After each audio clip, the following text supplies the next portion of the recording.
বাজান আব্বাজান, আপনি আইসা দেখা যান, আপনার জন্য আছে একখানা বিশাল বড় সারপ্রাইজ। আব্বাজান, বন্ধুরা নিত্য নতুন কার্টুন ভিডিও পেতে চ্যানেলটিকে সাবস্ক্রাইব করুন, বেল বাটনটি ক্লিক করুন। কিরে গিট্টু, সারাদিন ঘরে বসে বসে কি করিস? বুঝি না এখনকার ছেলে ফেলে সারাদিন ঘরের মধ্যে বসে থাকে। আমাদের সময়কার আমরা এ বন থেকে ও বনে ছুটে বেড়াতাম। কি যুগ ছিল সেটা। না আর হলো না, একটু শান্তিতে আর ঘুমানো হলো না। বাবার সেই পুরানো কাহিনী শুরু করে দিয়েছে, ঘ্যাং ঘ্যাং ঘ্যাং ঘ্যাং ঘ্যাং ঘ্যাং। আর আসছি। তা কি হয়েছে বলবে শুনি? এই সাত সকালে এত ঘ্যান ঘ্যান শুরু করেছো কেন? বাড়িতে কি ডাকাত পড়েছে না চোর পড়েছে যে এভাবে ডাকতে হবে সকালবেলা? কি বলিস? এখনো সকাল রয়েছে? দুপুর 12টা হয়ে গেছে, এখনো সকাল? আর চোর ডাকাত পড়বে কেন? তুই তো নিজে একটা বড় ডাকাত হয়ে আমার ঘরে বসে আছিস। বাহির থেকে আর চোর ডাকাত আসবে কিসের জন্য? বাবা, তুমি কিন্তু একটু বেশি বলে ফেলছো। দাদি মনে হয় তোমাকে ছোটবেলায় মিষ্টি খাওয়ায় নাই, এই জন্য তোমার মুখে কোনো মিষ্টি নেই, শুধু তিক্ততা আর তিক্ততা। আজকে তো আসলেই লেট হয়ে গেছে, যাই দেখি গিয়ে সকিনা আর ময়নাকে পায় কিনা। যেভাবেই হোক ওদেরকে পটিয়ে আমার বিয়ে করতেই হবে। মা, আমি শপিং করে একটু ময়নাদের বাড়িতে যাব। ময়নার সাথে কিছু দরকারি কথা আছে। দেরি হলে তুমি কিছু মনে করো না আর চিন্তা করো না। দেখ, তোর জন্য আমাকে অনেক কথা শুনতে হয় তোর বাপের কাছে।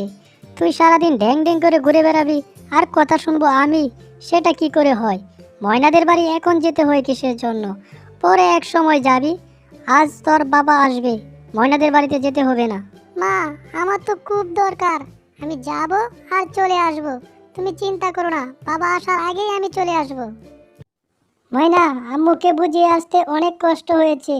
বুঝতাছি না এভাবে আর কয়দিন।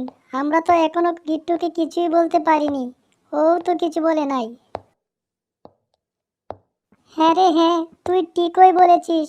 আমারও তো বাড়ি থেকে বুঝিয়ে আসতে অনেক কষ্ট হয়। আমরা তো এখনো কিছুই বলতে পারিনি, ও তো বলে না কিছু।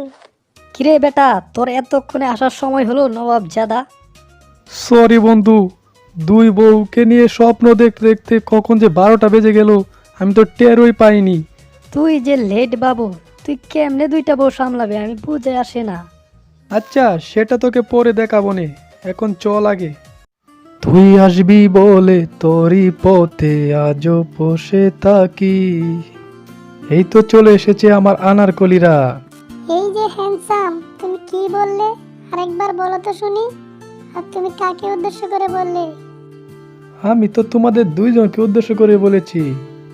এই যে ময়না, শুনছিস? ও তো আমাদের দুইজনকেই চাইছে। সকিনা, আমরা না খুব ভালো বান্ধবী, তাহলে চল আমরা দুইজনই বৈশা পড়ি।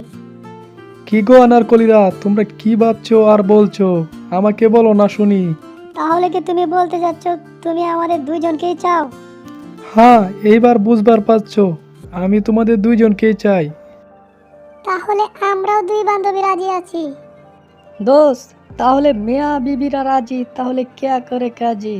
তাহলে চলো তোমাদেরকে বিবাহ দিয়া দেই। বাজান আব্বাজান, আপনি আইসা দেখা যান, আপনার জন্য আছে একখানা বিশাল বড় সারপ্রাইজ। আব্বাজান, কই রইলা তুমি? বাহিরে আইসা দেখা যাও, কি এলাহি কাণ্ড ঘটাইয়াছে তোমার গিট্টু। আসো না কেন, আসো। কিরে ডাকাত গিট্টু, তুই আবার কি এলাহি কাণ্ড ঘটিয়ে এসেছিস আর আমাকে এভাবে ডাকছিস হন্যে হয়ে? বল তো শুনি। হায় আল্লাহ, এ কি কাণ্ড! এরা আবার কারা? তোর সাথে আসছে কেন?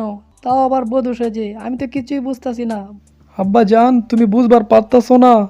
এই যে প্রতিদিন তোমার রান্না করতে হয়, আমাকে ডাকতে হয়, কত কষ্ট। তোমার কষ্ট লাঘব করার জন্য আমি তোমার পুতের বউ নিয়ে এসেছি, তাও একটা নয় দুইটা। হা হা হা, কেমন হলো বলো না একবার?